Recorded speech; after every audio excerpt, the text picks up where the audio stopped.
Om Shri Gurubhyo Namaha. Harihi Om. Shuklam Baradharam Vishnum Sasivarnam Chaturbhujam Prasannapadanam Dhyayet Sarva Vignopasantaye Yasyatviradavatra Parishadhya Parastatam Vignam Nignanti Satatam Vishwaksenam Tamasraye. Gurur Brahma Gurur Vishnu Gurur Devo Maheswaraha Gurur Sakshat Parabrahma Tasmai Shri Gurave Namaha. Bhishma Drona Tata Jayatratha Jala Gandhara Nilottala Shalya Grahavati Krupena Vahani Karnena Velakula Asvattama Vikarna Ghora Makara Durjodhana Vartini Sotirna Kalu Pandavai Rananadi Kaivartaka Kesavaha. This slokam, this Dhyana slokam is exactly the message Bhagavan is speaking about. I think in one of the slokams today is going to come. So with Bhagavan's grace, we came up to 37, actually, 36 and 37.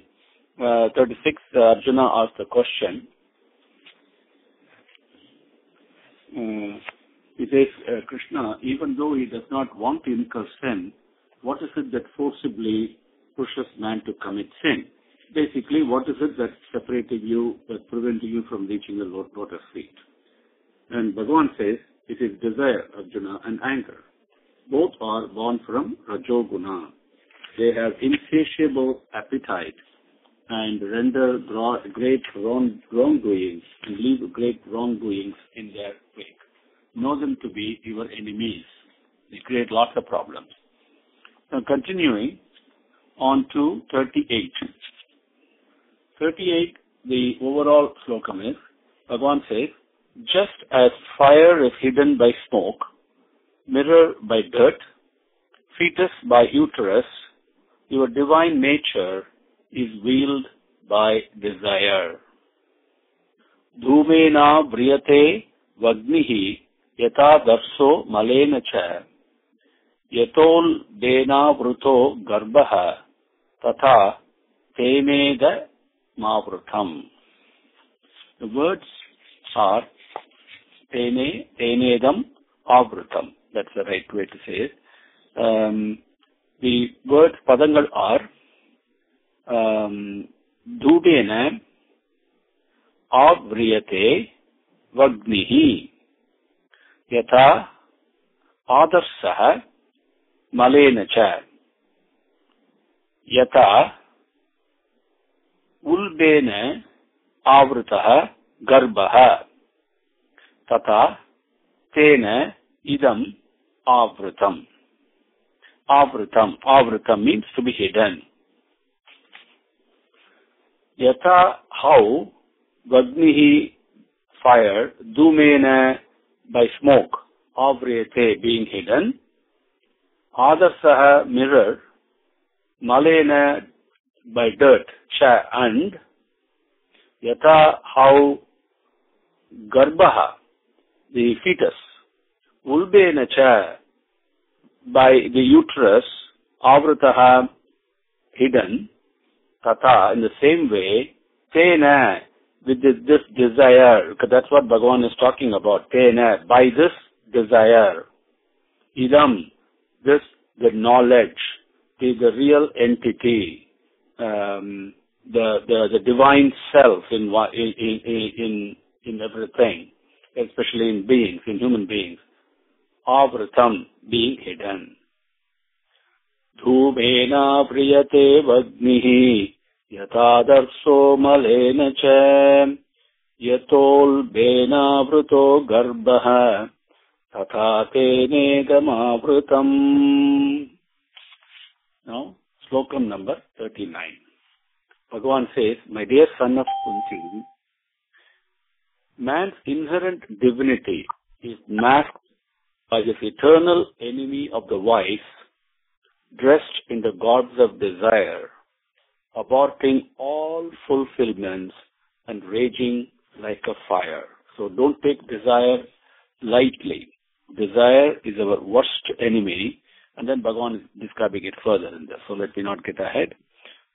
And the slokam is, Avrutam jnanametena jnaninaha nitya vairina kamarupena kaunteya dushpurena analena cha.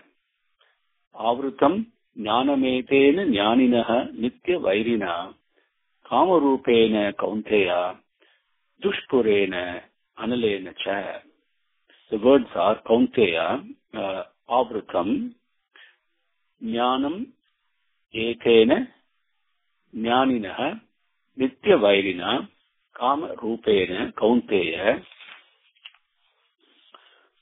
dushpurena analena cha. Kaunteya, son of Kunti, Arjuna, jnaninaha, the person who are knowledgeable, who know, who have experienced and tasted the lotus feet, who have experienced it, those are the jnanis. Nitya vairina, nitya, always, eternally, always, vairina, enemies. Okay? And even for them, for those jnanis who are the enemies all the time, this desire is talking about, always they're enemies. Kama rupena, and it is in the form of desire. It has taken the shape and form of desire. That's the enemy we are talking of. Nitya vairina, kama rupena, dushpurena cha. Dushpurena, that means it's insatiable. You cannot completely satisfy it. Then, etena, this analena cha, analena, this etena means this desire, analena is fire, it's a fire of desire. What does it do? It is jnani, kaunteya dushpurena analena cha, jnanam is the one's own self-knowledge. What is preventing us from really being our own true self? That is a desire, right? So our own true self is nothing but unconditional love, nothing but happiness and peace and shantam and all that. That particular jnanam, that knowledge, avrutam, it is being hidden. Okay? Avrutam jnanametena jnaninaha nitya vairina kama rupena kaunteya dushpurena analena cha. Now slokam number 40. Bhagavan continues describing about the desire. He said, it is said that this desire, where is it coming from? Where do you find it? Now the question naturally comes, right? He says, it is said that this desire is seated in the senses, mind and intelligence. Using these, it hides the indweller. It mesmerizes and confounds in many ways into discarding the inherent wisdom. Indriyani mano buddhihi asyadhishtanam uchyate. Etaihi vimohayat yesha jnanam avrutya dehinam. Indriyani mano buddhihi asyadhishtanam uchyate. Etaihi vimohayat yesha jnanam avrutya dehinam.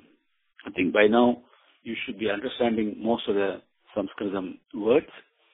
The words and padangal are Indriyani, Manaha, Buddhihi, Asya, Adhishthanam, Uchyate, Etaihi, Vimohayati, Yesha, Jnanam, Avrutya, Dehinam.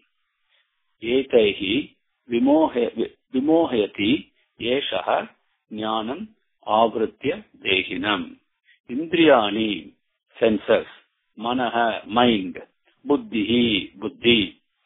Or these three, these are Asya, for this. For this means for this desire. He's talking about the desire. Asya, for this. Adhishthanam, the seating place, the place of residence. Like, thus, Uchyate, it is said. Bhagavan is not saying that. He said, it is said that the desire is seated, resides in senses, mind, and intelligence. Okay? Yeshaha, this desire, yetaihi, with these three, mind, senses, mind, and buddhi, jnanam, the wisdom, the self-knowledge, the self-wisdom, avritya, it hides it, being hidden, dehinam, very important, deha and dehinaha. Dehinam or dehinaha is the entity that is resident in the body, the indweller, dehinam, the indweller, vimohayati, okay, it confounds and it confuses. It doesn't confuse the indweller and it's very important. You know this in Sanskritam, it says like that. The indweller is absolutely untouched. But in this case, the sense, mind, and the buddhi complex, as we want to call it, being aware of mind and buddhi and senses, at that level, one gets confused and confounded. So that's what Bhagavan is saying. And Indriyani mano buddhi syadhishthanam uchyate. Indriyani mano buddhi asyadhishthanam uchyate. Yetaihi vimohayat yeshaha jnanam avritya dehinam. Okay. Slokam number 41. How Bhagavan now talks more about desires. He says, Arjuna, you have earned a glorious reputation in the lineage of Bharata. Remember? Get your senses under control immediately. Stop desiring the sense objects. This desire only confounds wisdom and intelligence and causes you to do sinful things. Tasmat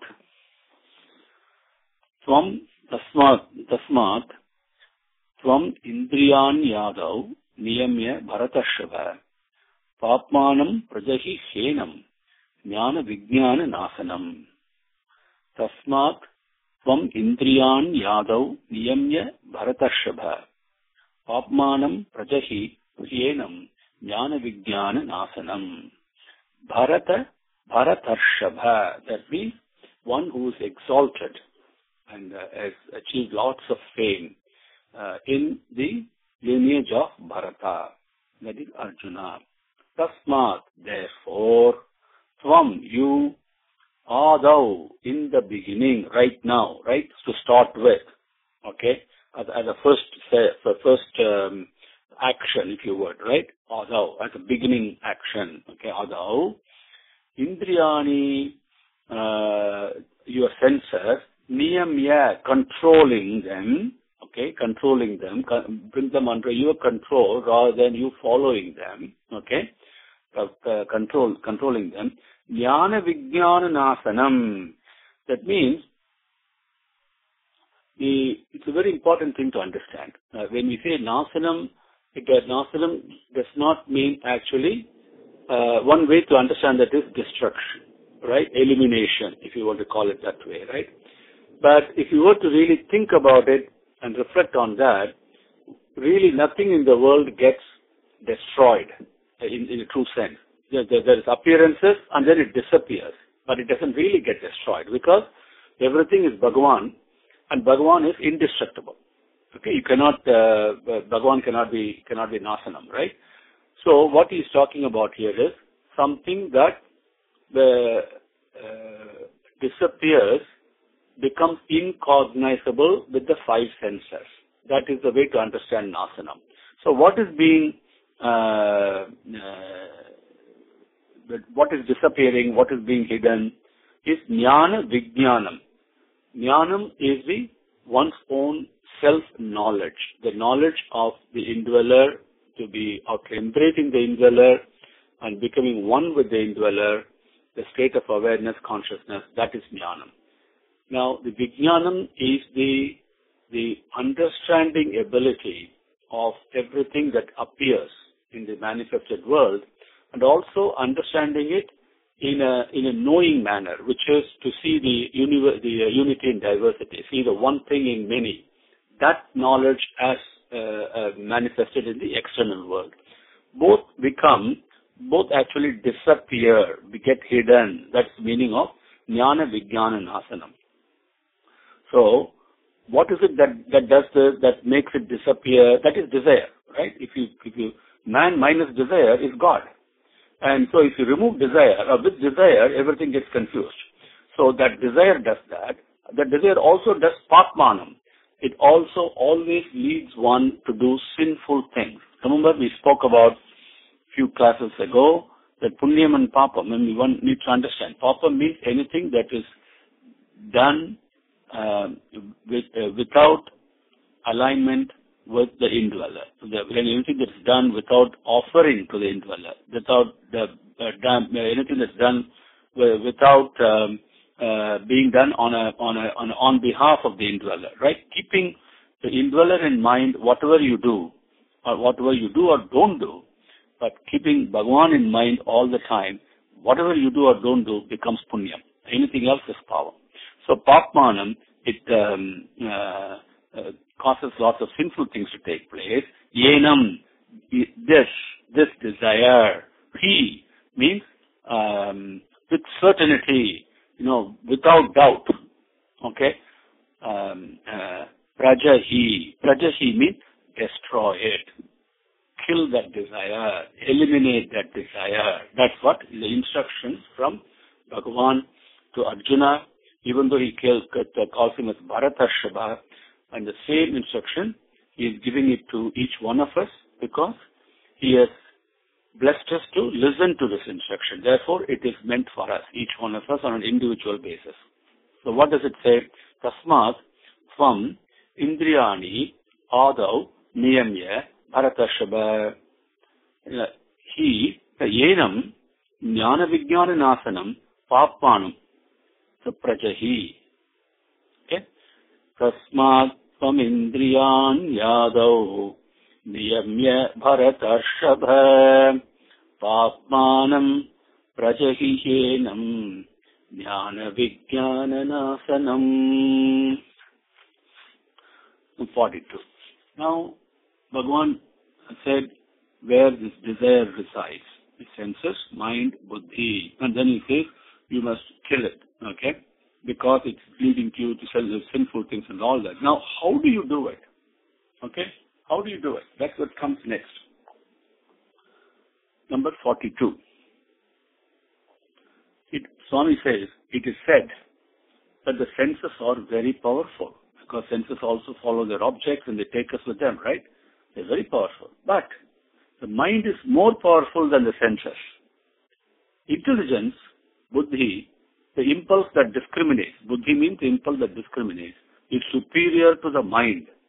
And that which is beyond even the intelligence is the indweller. Very beautifully and very lovingly, in a simple kindergarten level, Bhagavan is teaching like a mother to a child the hierarchy of our physical existence, right? Our body, what we think, is beautifully done. So this is what from Upanishads, from Vedam, everything is condensed right here, okay? What he says, Indriyani paran ahuhu. Indriyebhyah param manaha. Manasastu para buddhihi. Yo buddhehe parataha tu saha. Yo buddhe parat astu saha. Parataha tu saha. Again reading. Indriyani parani ahu. Indriyebhyah param manaha. Manasastu para buddhihi. Yo buddhehe parataha tu saha. The words, I think I broke it down again, but let me go through. Padangal. Indriyani parani ahuhu. Indriyebhyah param manaha. Manasastu para buddhihi. Yo yaha. Yo or yaha. Buddhehe Parataha to Saha. Okay. Going through the meaning now. Indriyani, the senses, the 10 senses we spoke about. Each one we must understand. What are the senses? What is the mind? What is buddhi? What is the buddhi that we are talking of? Once we understand that with them as tools, the Bhagavan's grace, we can touch the Saha, the lotus feet of Saha. Okay? Indriyani, the senses. Parani, superior to, more powerful than. No, it is not comparison. Indriyani Parani. The senses are Parani, very powerful. They are superior. Thus, all who they say, it is said. Indriyabhyaha, but more than the senses, Param, superior to that, is Manaha, is mind. Manasastu, even more than the mind. Para, superior, is buddhi, is buddhi. Yaha, who, buddhehe, beyond the buddhi, beyond, on top of the buddhi. Parataha too, beyond the buddhi, on top of that, superior, beyond that, who is present there? Saha, is that indweller, the Atma. Raso Vaisaha is the way the Upanishad teaches. Okay? And the Taittiriya Upanishad says the essence of anything and everything around, that rasam is, that essence is Saha, that is that indweller, the thing that beyond words and mind to capture. And what is that essence? That essence is, this is where the word Rama is very important. Ramyate iti Ramaha. The essence, if you look around, everything, there is an essence of attraction, an attractive element. Even desire is born out of attraction, right? So that attracting element, attracting essence is Saha. That is what's present within us. That attracting element, Upanishad Vedam says, is unconditional love and infinite bliss, infinite peace. So that Saha is superior even to Buddhi. That's a hierarchy. So once we understand that, we have a pathway to control and manage and eliminate desires, or control it. Forget even elimination, but at least control it. Indriyani paran yahuhu, indriyebhyaha param manaha, manasastu para buddhihi, yo buddhe parakastu saha. Slokam number 43. After giving this very powerful and most beneficial teaching, clarifying about work that we all do, and in fact, we think we do the work. I think by now you must have understood that the work actually does us. It's the work that is doing us through the natural impulses that coming from the nature, right? So understanding all that, Bhagavan shows a clear pathway to get back home, to reach his lotus feet, to embrace him, who is waiting very eagerly, like a mother waiting in the evening for the child to come home from school and give her an embrace. He is waiting for each one of us to go and embrace him, and he will embrace us in turn. And how is it possible to remove the desire, the wheel of desire that's separating us from him? And how now he's given the hierarchy. Therefore, he gives the final instruction how to do it. Therefore, my dear mighty-shouldered Arjuna, understanding that your indweller is superior to even intelligence, take its help. Take the help of your indweller, right? Control your senses with your mind. Turn your mind with your intelligence to the indweller and keep it there. By this, you can put an end to the slippery enemy that is dressed as desire. Manmana bhava, right? Manasa bhajare. So mind has to be turned towards the indweller. The other thing automatically takes care of itself. Evam buddhehe param buddha samstabhyat manam atmana Jahi Shatrum Mahabaho Kamarupam Durasadam Evam Buddhehe Param Buddha Samstabhyatmanam Atmana Jahi Shatrum Mahabaho Kamarupam Durasadam. The words are Evam Buddhehe Param Buddha Atmanam Atmana Jahi. The first word I missed.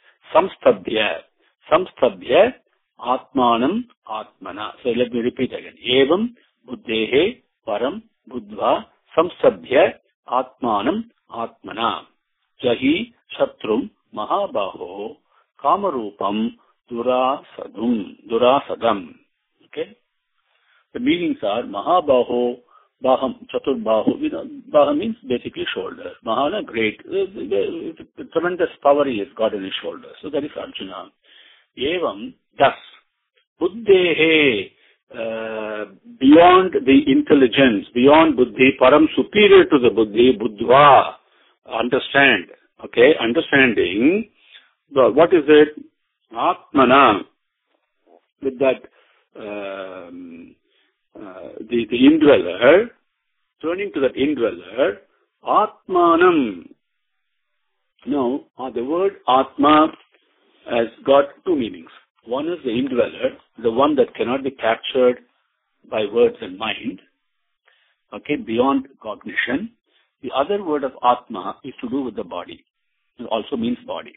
Now, Atmana with the indweller, Atmanam, the ever vacillating, ever oscillating mind and the senses and the body composed of that, Samstabhya, control it and keep it steady.